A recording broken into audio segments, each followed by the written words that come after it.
Halo semuanya dan selamat datang kembali di Tanya Seputar Hukum.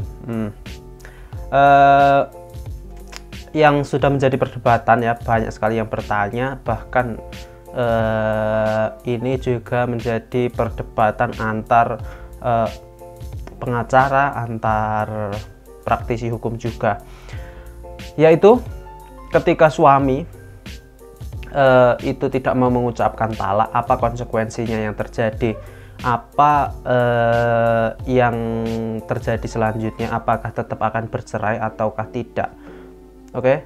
Dan untuk menjawab hal tersebut itu sebenarnya sudah jelas, sudah ada regulasinya dan juga sudah ada aturannya mengenai ketika suami tidak mau mengucapkan talak atau tidak hadir di persidangan. Oke.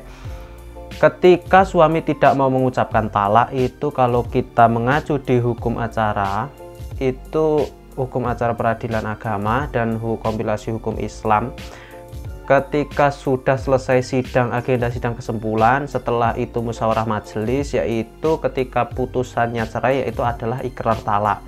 Ketika ikrar talak itu terjadi dan dalam jangka waktu 6 bulan ketika suami tidak mau mengucapkan ikrar talak, tidak mau membayar, misalnya ada tuntutan nafkah iddah dan mut'ah, tidak mampu untuk membayarnya, maka perceraian itu dianggap tidak ada, dan antara pihak pemohon dan termohon atau penggugat dan tergugat itu dianggap kembali lagi seperti semula, jadi dianggap lagi masih dalam pernikahan. Oke. Namun ini ada namunnya, namun di buku nikah, di akte nikah setiap pasangan itu pasti ada yang disebut namanya singhat talik talak. Di situ disebutkan bahwa ketika salah satu pasangan melanggar itu, ketika suami atau istri melanggar singhat talik talak itu, maka secara otomatis pengadilan bisa mewakili suami untuk mengucapkan talak.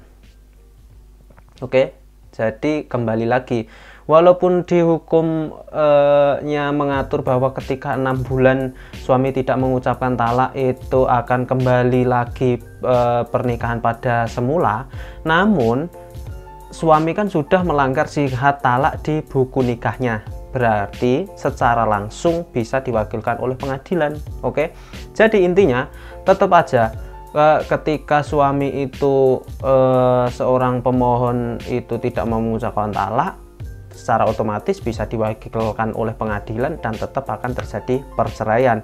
Walaupun nanti tidak mau membayar gugatan di pengadilan, walaupun tidak mau membayar nafkah iddah, tidak mampu membayar nafkah iddah dan mut'ah, tapi ketika salah satu pihak sudah tidak menginginkan memperbaiki keluarga lagi, ya tetap akan pisah akhirnya. Karena di singhat talik talak di buku nikah itu sudah dijelaskan, ketika tidak mampu memenuhi atau melanggar singhat talik talak, maka pengadilan diberi wewenang, di situ sudah ada tulisannya, diberi wewenang untuk mewakili mengucapkan talak.